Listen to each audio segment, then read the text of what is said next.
शिक्षार्थियों, आपका इस कार्यक्रम में स्वागत है। इस कार्यक्रम में आज हम चर्चा करेंगे अच्छा कैसे लिखें। शिक्षार्थियों, आप और हम भाषा के लिखित रूप का प्राय प्रयोग करते ही हैं। क्या आपने कभी ध्यान दिया कि हम बोलते हुए बहुत अधिक सोचते नहीं? जैसे ही हमारे मन में कोई विचार आता है, हम तुरंत उसे भाषा के माध्यम से अभिव्यक्त कर देते हैं। लेकिन फिर ऐसा क्यों होता है कि जब भी हमें कुछ नया लिखना होता है तो हम 10 बार सोचते हैं, क्या लिखें, कैसे लिखें, शुरू कैसे करें। जैसे किसी को पत्र लिखने में या प्रश्नों के उत्तर लिखने में, या कभी हम अनुच्छेद या छोटा निबंध जब लिखते हैं तब हम ऐसा अनुभव करते हैं, या ऐसे ही किसी अन्य परिस्थितियों में। इस प्रकार से आपको भी ये अनुभव हुआ होगा कि लिखना जो कौशल है उसके अनेक रूप हैं। शिक्षार्थियों, आप सहमत होंगे इस बात पर कि बोलना जितना आसान है, लिखना उतना नहीं, किंतु लिखने का प्रभाव बोलने से अधिक स्थायी और प्रभावी होता है। परंतु शर्त यह है कि हमें प्रभावी ढंग से लिखना आए। इस कार्यक्रम में हम यही सीखेंगे कि प्रभावी ढंग से कैसे लिखा जा सकता है। तो सबसे पहले हम यह जान लें कि आज की इस चर्चा के मुख्य बिंदु कौन कौन से हैं। हमारे मुख्य बिंदु हैं सही शब्द चयन, वाक्य विन्यास और वाक्य गठन हम कैसे करें, शुद्ध हिंदी लेखन के गुण कैसे पहचानें, लिखित अभिव्यक्ति को मुहावरे, लोकोक्ति आदि के प्रयोग से अधिक प्रभावी कैसे बनाएं, विराम चिन्ह आदि का सही प्रयोग कैसे सीखें, अपने विचार को सही क्रम देते हुए उन्हें अपनी भाषा में कैसे ढालें, अनुच्छेद, कहानी, आलेख आदि को पढ़कर अपने शब्दों में कैसे लिखें। शिक्षार्थियों, भाषा के लेखन में मुख्यतः दो पक्ष हैं। एक उसका बाहरी पक्ष अर्थात स्वरूप पक्ष है, जिसमें शब्द चयन, वाक्य गठन, मुहावरा प्रयोग, अभिव्यक्ति शैली आदि आते हैं, और दूसरा है उसका भीतरी पक्ष, जिसे भाव या विचार पक्ष कह सकते हैं। इसमें विचारों या भावों की गंभीरता, स्पष्टता, सरलता आदि शामिल हैं। तो सबसे पहले हम लिखावट के कुछ नमूने देखते हैं। लिखावट का पहला नमूना ये आपके समक्ष है। आपने देखा ये किस तरह की लिखावट है? क्या आप समझ पा रहे हैं कि यह क्या लिखा गया है? अक्षर स्पष्ट हो रहे हैं आपको? चलिए अब हम लिखावट का दूसरा नमूना देखते हैं। ये लिखावट का हमारा दूसरा नमूना है। क्या इसे देखकर आपको स्पष्ट हो रहा है कि लेखक ने क्या लिखा है? क्या सभी अक्षर आपको स्पष्ट रूप से समझ में आ रहे हैं? क्या आपको लगता है कि ये वर्तनी शुद्ध है? चलिए अब हम तीसरा नमूना देखते हैं। यहाँ आपको भाषा स्पष्ट रूप से समझ में आ रही है। इसमें क्या लिखा गया है? शब्दों में अंतर देखेंगे आप, बहुत ही स्पष्ट रूप से, बहुत ही नाप तोल कर रखा गया है। वर्तनी शुद्ध है, अक्षर स्पष्ट हैं और उनका आकार एक जैसा है। शिक्षार्थियों, लेखन के समय आपको जिन बातों पर ध्यान देना है वो मुख्य रूप से है आपकी लेखन की स्वच्छता, सुंदरता और सुडौल अक्षर निर्माण, आपका हाशिया छोड़कर लिखना, और अक्षर, शब्द एवं वाक्य से वाक्य के बीच की दूरी। अच्छे लेखन की कुछ शर्तें हैं, जिनमें से कुछ हैं कि आपका लेखन प्रभावी हो, जो भी आप लिखें वह सटीक हो, और जो लिखा जाए वह व्याकरणिक दृष्टि से शुद्ध हो। शिक्षार्थियों, शुद्ध लेखन का मतलब है कि लेखन सुंदर हो और शब्दों की वर्तनी शुद्ध हो, वाक्य की बनावट ठीक हो, उसमें व्याकरण संबंधी कोई गलती ना हो, और सटीक लेखन का मतलब है कि आपकी बात बिल्कुल साफ और स्पष्ट हो, जो आप कहना चाहते हैं वही अर्थ निकले और वही दूसरों तक पहुँचे। इसके लिए आप सही शब्द चुनें और सही वाक्य बनाएं। ऐसा करने के लिए तीनों सीढ़ियां चढ़ना ज़रूरी है, यानी बिना शुद्ध लिखे सटीक लेखन नहीं किया जा सकता। सबसे पहले आपको शुद्ध लिखना सीखना होगा, इसके बाद ही आप सटीक लेखन का कौशल सीख पाएंगे। शिक्षार्थियों, हमारी कल्पना पंख पसारती है और हमारे मन में जिन नए नए भावों का संचार होता है, हम उन्हें लिपिबद्ध करना चाहते हैं। अगर हमें शुद्ध लिखना आता ही नहीं तो हम अपने आप को अभिव्यक्त कैसे कर पाएंगे? इसके लिए हमें भाषा की सबसे छोटी इकाई वर्ण और उसके बाद शब्द से परिचित होना होगा। अगर हम सही शब्दों का चयन नहीं कर पाते तो लिखते समय वर्तनी के गलत होने से अर्थ का अनर्थ हो जाता है। जैसे आपने कई लोगों को ये कहते हुए सुना होगा कि आपने स्नान किए कि नहीं। यही बात वह लेखन में कर जाते हैं, जो कि गलत है, क्योंकि स्नान की जगह उन्हें स्नान शब्द लिखना चाहिए था। कई ऐसे क्षेत्र हैं जहां स्थाई को अस्थाई की तरह उच्चारित किया जाता है, जबकि ऐसा लिखते समय अशुद्धि हो जाती है। शिक्षार्थियों, कुछ लोगों की व और ब संबंधी अशुद्धियां भी लेखन में हो जाती हैं। वर्षा को वर्षा और वनस्पति को वनस्पति लिख जाते हैं। इसके अलावा श, श, स की अशुद्धि तो अधिकतर लोगों से हो ही जाती है। वे शासन को शासन, नमस्कार को नमस्कार और कष्ट को कष्ट लिख जाते हैं। ट और ठ के लेखन में भी खूब अशुद्धियां होती हैं। विशिष्ट के स्थान पर विशिष्ट और संतुष्ट की जगह संतुष्ट लिखते हुए आपने कई लोगों को देखा होगा, जो कि गलत है। इसी तरह हमें क्ष और छ लिखते समय भी अशुद्धियों से बचना होगा। लोग क्षमा के स्थान पर क्षमा या क्षिमा लिख देते हैं। हमें इस तरह की अशुद्धियों से अवश्य बचना चाहिए। आप अक्सर देखते होंगे कि लोग बात करते समय हिंदी, उर्दू और अंग्रेजी के शब्दों का बेमेल प्रयोग करते हैं। हालांकि आजकल इस तरह की भाषा का प्रचलन बोलचाल में बढ़ता चला जा रहा है, जो कि गलत है। हम कुछ उदाहरण देखते हैं। इन उदाहरणों में 2 या 3 शब्दों के मिले जुले शब्दों का प्रयोग किया गया है। पहला उदाहरण है, बिफोर कि वह कुछ बोले मैंने ऐसा कर दिया। आप देखेंगे कि इसमें अंग्रेजी भाषा का प्रयोग किया गया है, जो कि बहुत ही अटपटा लग रहा है। दूसरा उदाहरण है, स्कूल जाते समय मुझे राम एंड श्यामू वॉक करते हुए मिल गए। ऐसे उदाहरण बहुत सामान्य हैं। इस तरह के प्रयोग करते हुए आपने बहुत सारे ऐसे उदाहरण देखे होंगे। इस प्रकार 2 या 3 भाषाओं के मिले जुले शब्दों को हम कोड मिश्रण कहते हैं। इसी तरह आपने कई लोगों को एक ही अर्थ देने वाले 2-2 शब्दों का प्रयोग एक ही वाक्य में करते हुए सुना होगा, जो कि नहीं होना चाहिए। इसे पुनरुक्ति या दोहराव दोष कहते हैं। उदाहरण के लिए, मुझे इसी खतरे का भय था। जब आप खतरे का प्रयोग कर रहे हैं तो भय का प्रयोग करने की आवश्यकता नहीं थी, लेकिन यहाँ पर खतरे का भी प्रयोग किया गया और भय का भी, जो कि सही नहीं है। दूसरा उदाहरण है, गुनगुने गर्म पानी से नहाने में बड़ा मज़ा आता है। जब आप गुनगुने पानी की बात कर रहे हैं तो आपको गर्म लिखने की आवश्यकता नहीं है। आप गुनगुना पानी लिखिए या गर्म पानी लिखिए, लेकिन दोनों का प्रयोग करना सही नहीं है। इसी तरह अगला उदाहरण है, काल चक्र के पहिए के नीचे दबकर सब समाप्त हो जाता है। जब आप काल चक्र कह रहे हैं तो कहने का ही अर्थ है कि समय का पहिया, तो आपको दोबारा पहिए का प्रयोग करने की आवश्यकता नहीं है। तो इस प्रकार से दोहराव दोष हमारे लेखन में आता है। शिक्षार्थियों, हमारी अभिव्यक्ति में बहुत से जो दोष हैं वे बाधक रहते हैं और हम अच्छे ढंग से लिख नहीं पाते। हमें इनसे बचना चाहिए। ये दोष हैं अशुद्ध भाषा, उच्चारण दोष, वर्तनी दोष, शब्द प्रयोग तथा वाक्य रचना संबंधी दोष।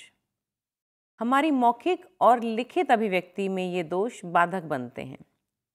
शुद्ध बोलना या लिखना एक कौशल है, एक हुनर है। अब हम बात करते हैं उपयुक्त शब्दों के चयन की।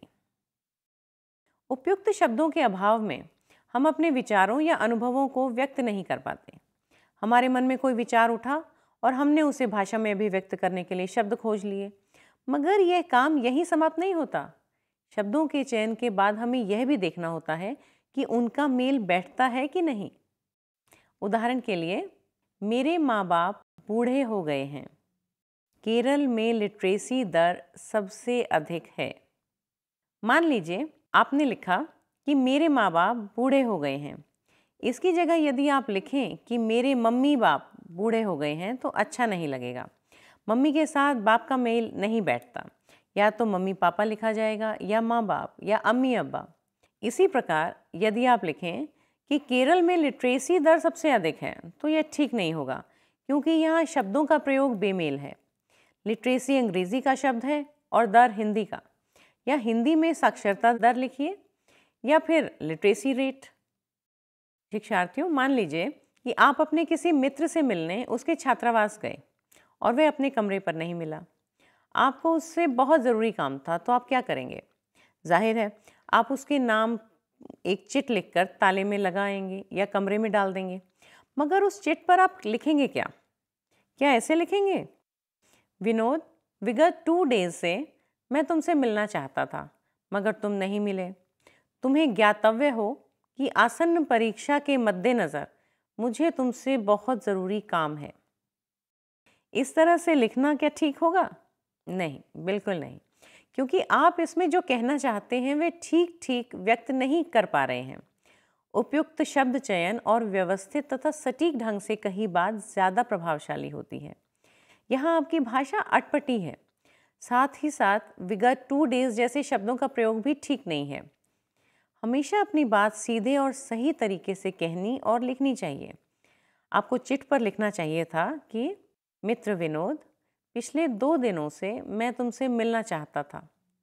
आने वाली परीक्षा के संबंध में तुमसे मिलना बहुत ज़रूरी है। शिक्षार्थियों, प्रभावी लिखने के लिए हमारे पास अधिक से अधिक शब्दों की जानकारी हो और उनका हम ठीक ठीक प्रयोग भी कर सकें। आवश्यकता हो तो हम उपसर्गों, प्रत्ययों की सहायता से नए शब्द भी बना सकें। पर्यायवाची शब्द, विलोम, अनेक के लिए एक शब्द आदि जो हमने अब तक पढ़े हैं वे यही काम आएंगे। शब्द चयन की शिथिलता और चुस्ती को आप इन उदाहरणों से समझ सकते हैं। शिमला पहाड़ पर बसा देखने योग्य स्थान है। दूसरा विकल्प है इसका, शिमला दर्शनीय पर्वतीय स्थल है। दूसरा उदाहरण है, वर्षों बाद बेटे को देखकर माँ पगला गई। इसका दूसरा विकल्प है, वर्षों बाद बेटे को देखकर माँ विभोर हो गई। शिक्षार्थियों, इन वाक्यों को पढ़ते हुए आप स्वयं समझ गए होंगे कि स्तंभ क की अपेक्षा स्तंभ ख के वाक्य अधिक चुस्त और प्रभावी हैं। आप कारण भी ढूंढ सकते हैं। पहले वाक्य में पहाड़ पर बसा के लिए पर्वतीय और देखने योग्य के लिए दर्शनीय कर दिया है। इसी प्रकार माँ पगला गई की अपेक्षा विभोर हो गई या गदगद हो गई या प्रसन्न हो गई अधिक सही लगता है। शिक्षार्थियों, विशेषण हमारी भाषा और अभिव्यक्ति को जानदार और प्रभावी बनाते हैं और विशेषण के बिना भाषा नीरस लगती है। आप उदाहरण देखिए। सामान्य भाषा में लिखा जा रहा है कि मेरी भाभी अच्छी है, उनकी आँखें अच्छी हैं, उनका माथा अच्छा है, माथे पर बिंदी अच्छी लगती है, वह कानों में झुमके पहनती हैं और नाक में लौंग। यदि हम विशेषण का प्रयोग करके इसे पुनः लिखते हैं तो इसकी भाषा कुछ इस प्रकार से होगी। मेरी भाभी बहुत सुंदर हैं, वे चौड़े माथे पर बड़ी सी बिंदी लगाती हैं, उनके बाल काले, लंबे और रेशम से मुलायम हैं, बड़ी बड़ी चमकीली गोल आँखें तो गजब की हैं, तीखी नाक में छोटी सी जगमगाती लौंग और बड़े कानों में लंबे से झूलते झुमके बड़े प्यारे लगते हैं। शिक्षार्थियों, आप स्वयं ही बता सकते हैं कि इन 2 वर्णनों में से कौन सा प्रभावी है और क्यों। केवल विशेषणों के कारण ही यह भाषा प्रभावी बन पड़ी है। आप इन विशेषणों का जितना अच्छा प्रयोग करेंगे, आपका लेखन उतना ही प्रभावी बनेगा। अब हम बात करते हैं मुहावरों के प्रयोग की। शिक्षार्थियों, शब्दों का मेल बिठाकर व्याकरणिक शुद्धि को जान भर लेने से हमारा काम खत्म नहीं होता, क्योंकि हम अपनी लेखन शैली को प्रभावशाली और चुस्त बनाना चाहते हैं। इसलिए हमें सरल मुहावरेदार भाषा का प्रयोग करना होगा। प्रसंगानुसार शब्दों, मुहावरों और सूक्तियों के प्रयोग से आपकी भाषा सुंदर हो जाती है। अक्सर आपने लोगों को ये कहते सुना होगा, यह तो मेरे बाएं हाथ का खेल है। तो इसका अर्थ हुआ कि यह काम बहुत ही सरल है। यहाँ कहने वाले ने अपनी बात मुहावरे के सहारे आसानी से व्यक्त कर दी है और यह कथन भी असरदार बन गया है। लेकिन मुहावरे के सटीक प्रयोग का भी हमें ध्यान रखना है। विशेषणों की ही भांति मुहावरे भी भाषा को जीवंत और प्रभावी बनाते हैं। मुहावरों में कम शब्दों में अधिक अभिव्यक्ति देने की क्षमता होती है और मुहावरा प्रयोग से जो प्रभाव पड़ता है वह केवल सीधे सादे शब्दों से नहीं पड़ता। इन वाक्यों को ही लीजिए। साधारण भाषा में कहा जा रहा है, इस बच्चे की शैतानियों से मैं बड़ी परेशान हूँ। लेकिन जब मुहावरे का प्रयोग करके इस वाक्य को पुनः लिखा गया तो यह इस प्रकार बन पड़ा, इस बच्चे ने मेरी नाक में दम कर रखा है। दूसरा उदाहरण है, दादाजी इतने बूढ़े और कमज़ोर हो चुके हैं कि कभी भी मृत्यु हो सकती है। मुहावरे का प्रयोग करके यह वाक्य है, दादाजी तो कब्र में पैर लटकाए बैठे हैं। शिक्षार्थियों, अब हम वाक्य गठन के नियमों की भी कुछ बात कर लेते हैं। यूँ नियम जाने बिना भी हम वाक्य रचना करते हैं और खूब अच्छे से करते हैं। बच्चा या अनपढ़ व्यक्ति जब बोलता है तो व्याकरण के नियम जाने बिना बोलता है और प्राय ठीक ही बोलता है, पर बोलने और लिखने में थोड़ा अंतर है। बोलने में तो वक्ता प्रत्यक्ष दिखाई देता है और आवाज़ के उतार चढ़ाव, पदबंधों की पुनरुक्ति, शरीर की भाषा आदि के द्वारा वह अपनी बात को अच्छे से समझा देता है। पर लिखने में हमारे वाक्य ही हमारे मुख प्रेषक होते हैं, अतः उनमें स्पष्टता और शुद्धता आवश्यक है। वाक्यों की शुद्धता की बात करते हुए हमारा ध्यान सबसे पहले अन्विति की ओर जाता है। अन्विति का अर्थ है वाक्य के भीतर पदों के परस्पर संबंध के अनुसार वाक्य में उनका स्थान। वाक्य रचना करते समय यह ज्ञान होना आवश्यक है कि कौन सा शब्द कहाँ आएगा। उन शब्दों के ठीक ठाक संबंध को जानने के लिए उनका एक दूसरे से सामंजस्य ही अन्विति कहलाता है। जो लिखा जा रहा है वह व्याकरण सम्मत होना चाहिए, इसलिए पूरे वाक्य में तालमेल बैठाना बहुत ज़रूरी है। दो शब्दों के लिंग वचन अर्थात पुरुष कारक और काल की जो समानता होती है उसे अन्विति कहते हैं। कर्ता कर्म क्रिया की अन्विति के अंतर्गत नियम है कि कर्ता फिर कर्म और फिर क्रिया। उदाहरण के लिए, गीता ने फल खाया। बहुत लोग इस प्रकार का वाक्य लिखते हैं कि गीता ने फल खाई, जो कि गलत है। इसका कारण है कि कर्ता गीता स्त्रीलिंग है, उसका कर्म फल पुल्लिंग है, इसलिए क्रिया जो है वह पुल्लिंग अर्थात खाया होगी। इसका सही वाक्य होगा, गीता ने फल खाया। शिक्षार्थियों, अब हम बात करते हैं विशेषण की। किसी व्यक्ति या वस्तु के गुण दोष, रूप रंग, आकार प्रकार आदि की विशेषताओं का बोध कराने वाले शब्द विशेषण कहलाते हैं।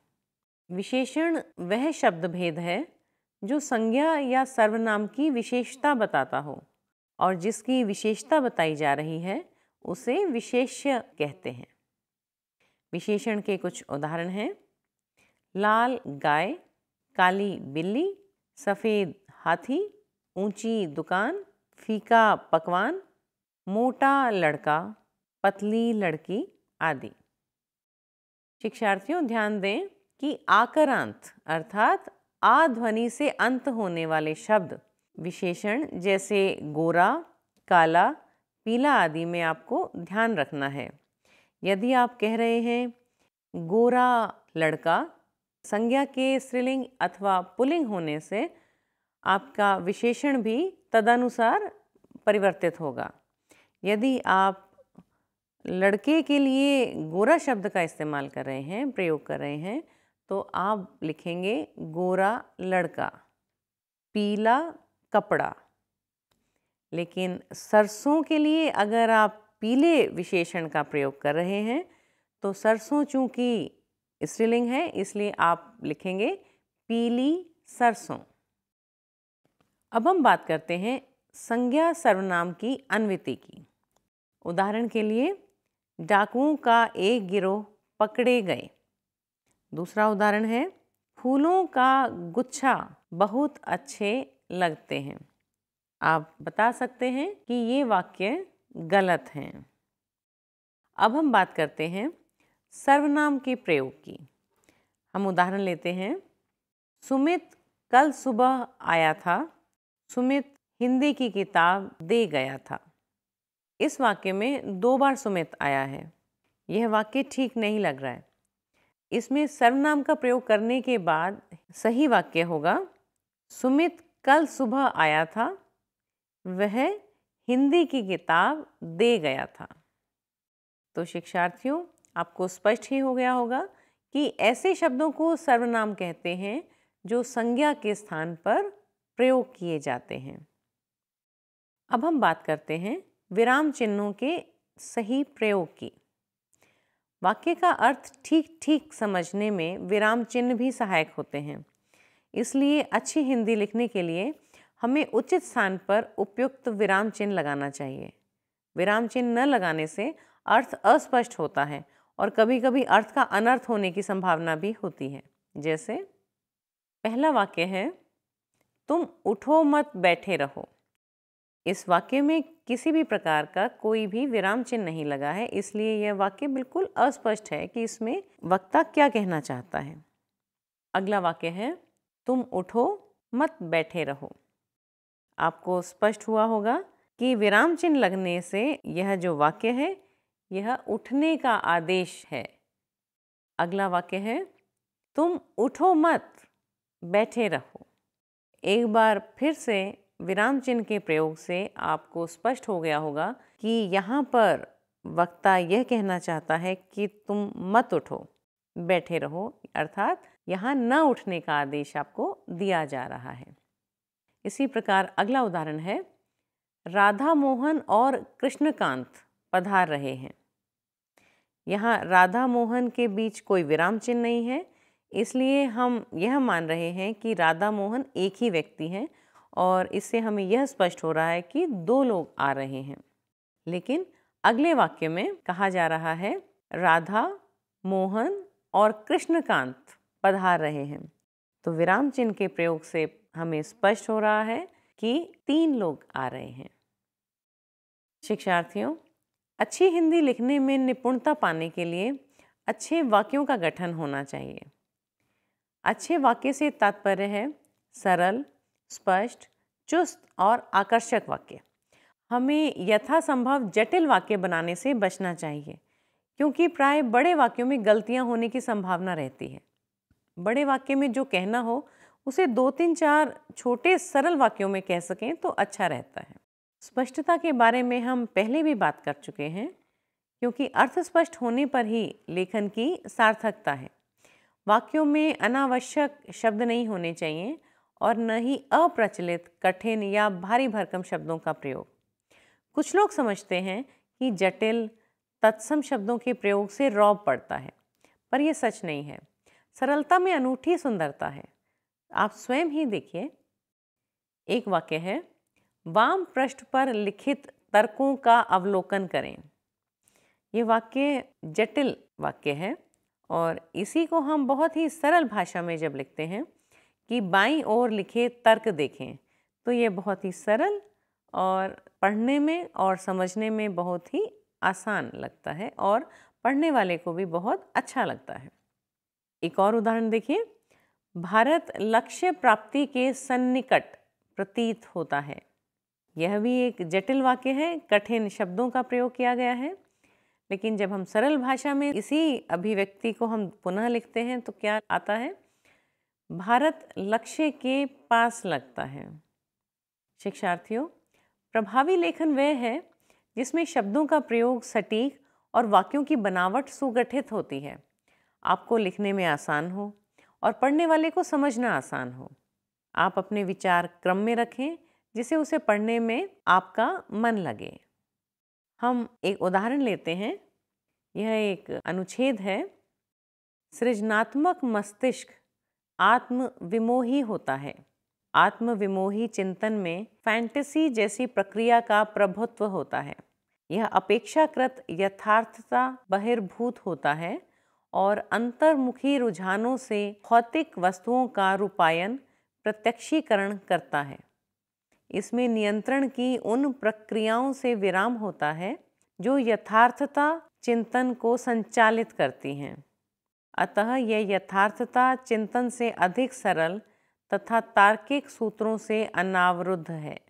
यह अमूर्त रूपों की बजाय मूर्त रूपों की ओर उन्मुक्त होता है। मूर्तिकरण की रूपाकृतियाँ प्रत्यक्ष बिंब, रूपक सादृश्य इत्यादि हैं।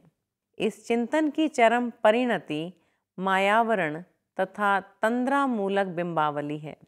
इस तरह यथार्थता चिंतन के विवेकशील सत्य के विपरीत आत्मविमोही चिंतन का कलात्मक सत्य कल्पनाश्रित तथा मूर्त होता है। अब हम एक अन्य उदाहरण देखते हैं। एक दिन उसे देखते देखते इस बात पर मेरा ध्यान गया कि यह इतना बड़ा पेड़ हवा का तेज झोंका आते ही पूरा का पूरा इस तरह हिल जाता है जैसे बीन की तान पर कोई सांप झूम रहा हो, और उसका ऊपर का हिस्सा हवा जब और तेज होती है तो काफ़ी झुक जाता है, पर हवा के हल्का पड़ते ही वह फिर सीधा हो जाता है। हवा मौज में थी, अपने झोंकों में झूम रही थी, इसलिए बराबर यही क्रिया होती रही और मैं उसे देखता रहा। देखता क्या रहा, उसकी झुक झूम में रस लेता रहा। पड़े पड़े वह पेड़ पूरा न दिखता था, इसलिए मैं पलंग से खिड़की पर आ बैठा। अब मुझे वह पेड़ जड़ से फुंगल तक दिखाई देने लगा और मेरा ध्यान इस बात की ओर गया कि हवा कितनी ही तेज हो, पेड़ की जड़ स्थिर रहती है, हिलती नहीं है। शिक्षार्थियों, निश्चित रूप से आपने पाया होगा कि पहला अनुच्छेद अधिक कठिन है। वह सरलता से समझ में भी नहीं आता, परंतु व्याकरणिक दृष्टि से पूर्णतः शुद्ध है। वहीं दूसरा अनुच्छेद पढ़ने में अधिक आसान और शीघ्र ही समझ में आने वाला है। लेखन करते समय हमें इसी बात का ध्यान रखना होता है कि हमारे मन में जो भाव या विचार हों वे बिल्कुल स्पष्ट हों। उन्हें व्यक्त करने के लिए हमें प्रतीकों, मुहावरों और कहावतों का प्रयोग करना होता है। लेकिन हमारी बात दूसरों को तभी समझ में आएगी जब पढ़ने वाला भी उन प्रतीकों या मुहावरों को समझता हो और हम भी उसका ठीक ठीक प्रयोग करें। शिक्षार्थियों, आज हमने चर्चा की अच्छा कैसे लिखें। हम एक बार पुनः दोहरा लेते हैं कि आज की इस चर्चा में हमने क्या सीखा। तो आज हमने सीखा कि सबसे पहले अपनी बात व्यक्त करने के लिए हम सही शब्द की तलाश करते हैं। जब सिर्फ शब्दों से काम नहीं चलता तो अपनी बात दूसरों को समझाने के लिए हम वाक्य गढ़ते हैं। जब हमारी बात एक वाक्य में पूरी नहीं होती तो हम अनुच्छेद या पैरा बनाते हैं। जब एक अनुच्छेद में भी हमारी बात पूरी नहीं समाती तो हम कई अनुच्छेद वाला निबंध या आलेख तैयार करते हैं। लेखन के समय हम विषय का ध्यान रखते हैं, प्रयोजन और पाठक का भी हम ध्यान रखते हैं, अर्थात हम क्यों लिख रहे हैं और हमारी सामग्री को पढ़ने वाला कौन है, इस बात का ध्यान रखना भी आवश्यक है। हम यह भी ध्यान रखते हैं कि बातें उपयुक्त क्रम में रखी जाएं और एक अनुच्छेद की बात दूसरे अनुच्छेद में गड़मड़ न हो या उनका दोहराव न हो। शिक्षार्थियों, आप हमेशा ध्यान रखें कि आप क्या किसके लिए लिख रहे हैं। लिखते समय सदैव ध्यान में रहे कि आप क्यों लिख रहे हैं। आपका लेखन विषय के अनुरूप है अथवा नहीं, और आप जो तथ्य लिख रहे हैं उनका क्रम ठीक है अथवा नहीं। आप यह भी ध्यान रखें कि आपके शब्दों का चयन और प्रयोग सटीक है अथवा नहीं, आपकी भाषा शुद्ध है अथवा नहीं, आपने विराम चिन्हों का प्रयोग ठीक ढंग से किया है अथवा नहीं। शिक्षार्थियों, आज की इस चर्चा में हमने बात की कि अच्छा कैसे लिखें। आप विभिन्न प्रकार से अभ्यास करके अच्छा लिखने का कौशल विकसित कर सकते हैं। ध्यान रहे, अभ्यास ही इसका मूल मंत्र है। आशा है आपको यह कार्यक्रम लाभदायक लगा होगा। धन्यवाद।